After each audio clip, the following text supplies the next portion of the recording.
Yo, what's up, folks? This Impact, and I want to take this time to welcome you all back to the Hurt Business 101. Let's get right into this video, man.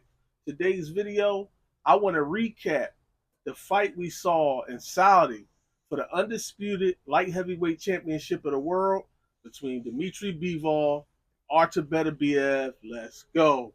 Listen up, man. That was one hell of a fight. First off, I want to thank Turkey Al Sheikh for bringing that fight to us.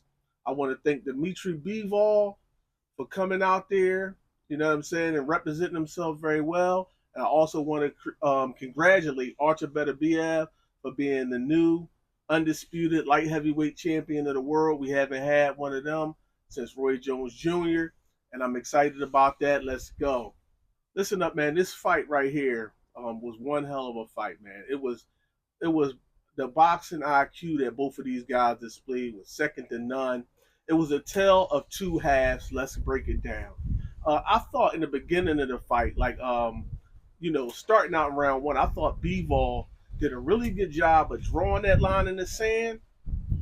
And every time Beterbiev tried to cross into his space or penetrate that line, he did a good job at meeting him with something. It would either be a stiff jab, it'd be a check hook, or he'd throw a fire off a quick combination and take a step to the side. But he wasn't immediately stepping back, giving that space to Artur Beterbiev to be able to occupy it and close the distance and trap him. He did a good job at meeting him with something. No matter if he had to take a step to the right or a step to the left, he still maintained that line in the sand. And I thought that was a really good job. And he really sat down on his punches. He wasn't throwing the shots as if just flicking shots out there and trying to retreat at the same time. No, he stood his ground, fired his shots with conviction. You can hear the impact they were landing on the gloves with. And he did a good job at maintaining that. And also, another thing he did that I didn't think he would do was he tried to establish a jab to the body, which I didn't think he would pretty much use against Archer because of the danger of Archer catching him with that counter right.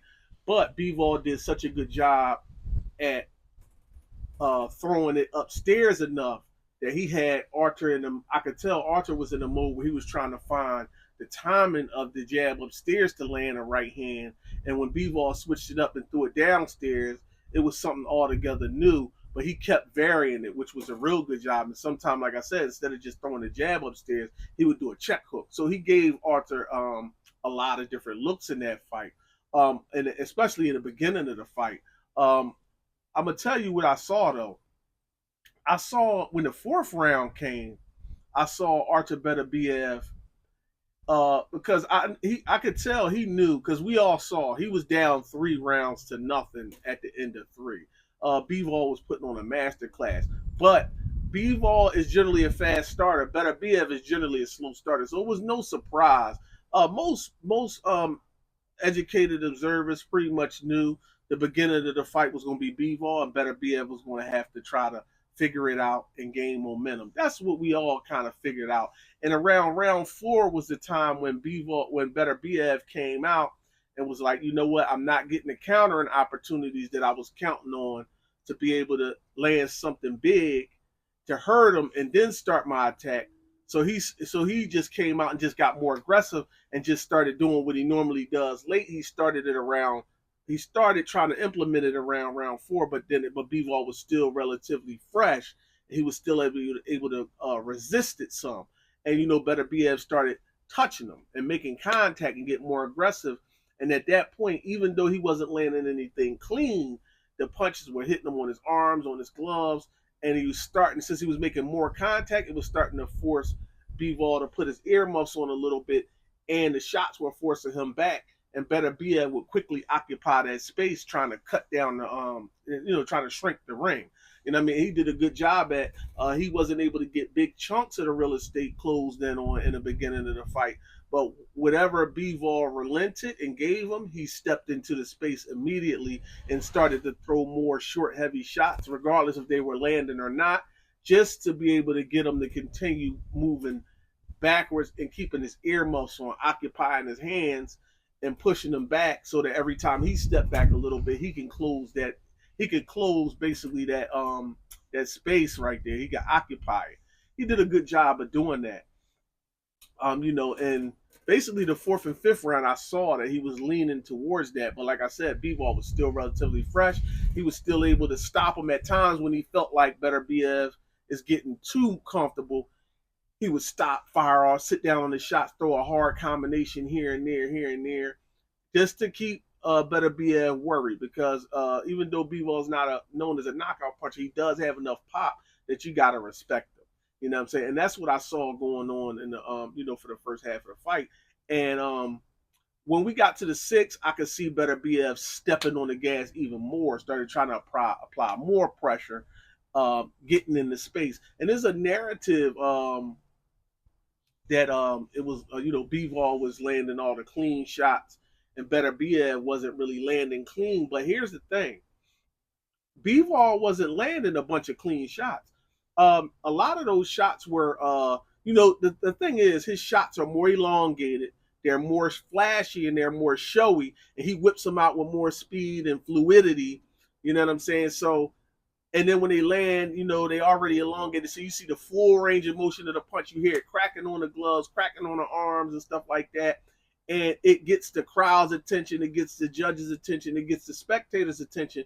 But when you really have the eyes to see it, sometimes it looks like punches are landing, but people that have being a person that box and has seen a lot of punches come at them and been around boxing for so long, it's like there's no knock on anybody else, but when you've been around it like that, a lot of times I'll be around friends and they'll be like, "Oh, that was a hard shot." That I'll be like, "But he blocked it." You know what I'm saying? But they can't really tell that he blocked it because they'll see the person move a little bit, but really that person, he kind of rolled with the punch just to take even though he was blocking it, to take the extra weight of the shot off. So even if they're moving around, when the punches are touching them on either side, a lot of times they're not landing blows, they're turning, which is called rolling with a punch.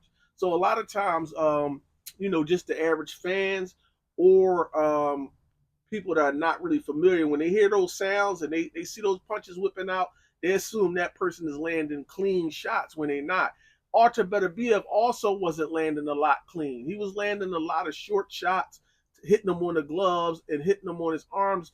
That stuff was intentional because he was trying to force Bivol into opening up his offense to give him counter opportunities. As much as Beterbiev is this wrecking machine, he generally gets these knockouts because the guys throw something and he sets traps and makes them open up. And when they open up, he's a good counter puncher. He starts it off almost like a Terrence Crawford. Now, he's not fluid in boxing and moving like Terrence Crawford, but it's almost the same way. You know what I'm saying? He gets him to open and he catches them with something when they don't see it and they get hurt. And then he's such a destructive puncher, he's going to finish you off once you're hurt. And that's what I wanted people to see, is that neither one of these guys were landing a lot of clean shots.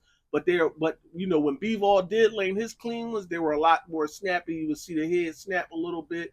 You could really see it. It was really showy. Arthur's, you really got to pay attention because he threw some good 1-2s down the middle that just split the guard and went through and made contact and landed clean, but you couldn't really see it because it was really short.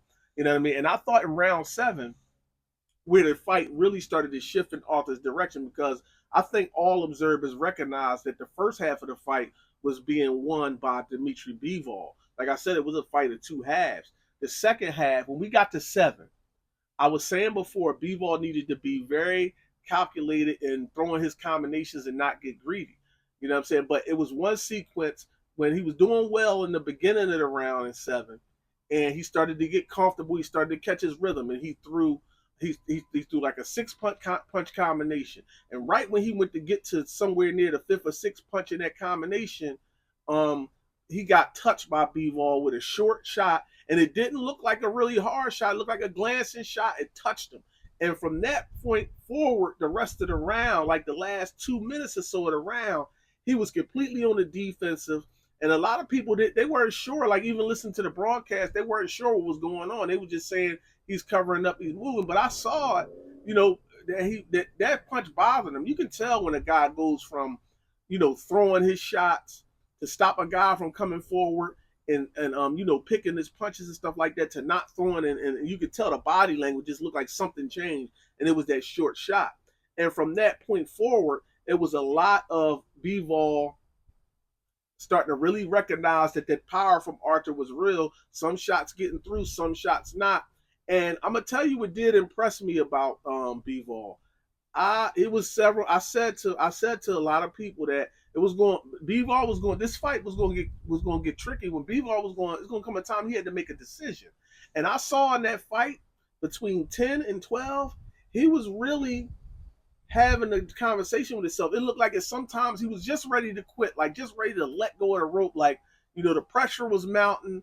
I'm not able to stop him from coming forward. He's touching me. Everything is hurting. He's landing in the body, hit me on the hands, hit me on the side of the head, landing shots. And then it's like he was like, nope, I'm not having it. I'm not giving into this pressure. And then he would fight back in spots. You know what I'm saying? He would fight back in spots just to show some resistance to try to slow Beterbiev's momentum down, but Beterbiev just wasn't having it. He just kept coming forward, and he started to really pour it on. You know what I'm saying? A lot of block punches, a lot of moving by Bivol. Some got through. But when I looked at this fight, this is what I said. I had it 5-5 going into the 11. 5-5 going into the 11. Now, some people will have it different. Some close rounds. You might have one of those rounds I might have gave to Beterbiev. Somebody might have given. That's fine. But I had it 5-5 going into 11. And I think 11 and 12, Beterbiev really poured it on and put the pressure on. You know what I'm saying? But Bivol showed just enough resolve in those 2 rounds to keep himself from just getting completely ran over. You know what I'm saying? And he was able to survive. Trust me, in the last 2 rounds, I felt as though Bivol fought to survive and not so much fought to win. You know what I'm saying? And you know what? He stuck it in there, and he did exactly what he needed to do to get through it at that point. And he had an excellent game plan. It's just hard to implement, and it's easy for people to say, "Oh well, in the next fight, he just needs to throw more and be more active," because he was like fighting in spots. He would take times when it's a whole minute go by and he haven't really thrown a punch. It was just a lot of movement, and a lot of times you're not going to get rewarded for that. You know what I'm saying? And even though this could have went either way, I wouldn't have been mad either way it went, or whatever the case may be, because I had no skin in it. I just make a prediction. If it's wrong, it's wrong. You know what I'm saying? But if you start to throw more, then you open yourself up more, and you could possibly get caught by Archer. Archer is waiting, and Bivol is smart enough to know that. So while it's easy to Monday morning quarterback and say, "Oh, he should have threw more," yeah, he could have threw more. But then you open yourself up, possibly get clipped and stopped by Archer. So you know what I'm saying? I think um, I want to see the rematch though. I think everybody deserves a rematch. I think Bivol deserves a rematch. You know what I'm saying? I think the fans deserve a rematch. And with it being that close of a fight, that's the fights we should have rematches in. Not just these pre-arranged mandatory rematches and in the rematch clauses in the contract. But sometimes the public don't demand it.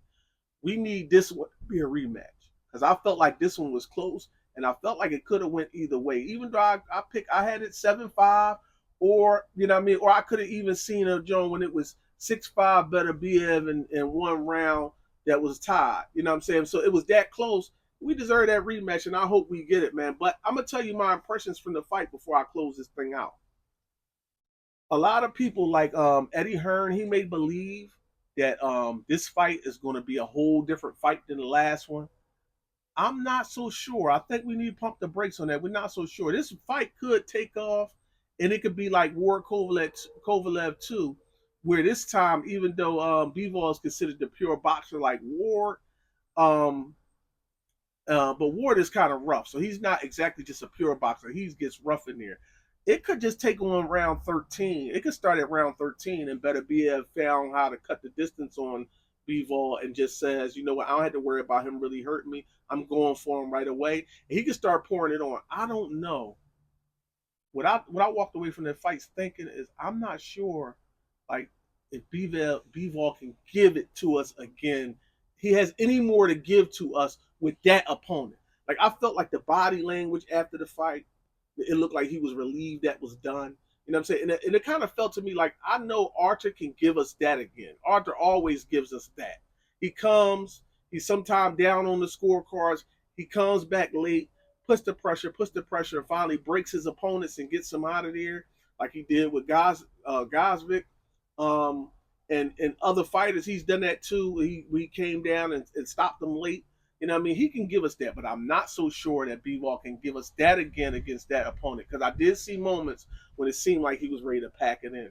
Thankfully for us, he didn't, and he found the willpower and the perseverance to get it through to the end. That's all I got for now, folks. I want to thank y'all for tuning in to this edition of the Hurt Business 101. You know what they say? It's no business like show business, but I say it's no business like the hurt business. 101 done.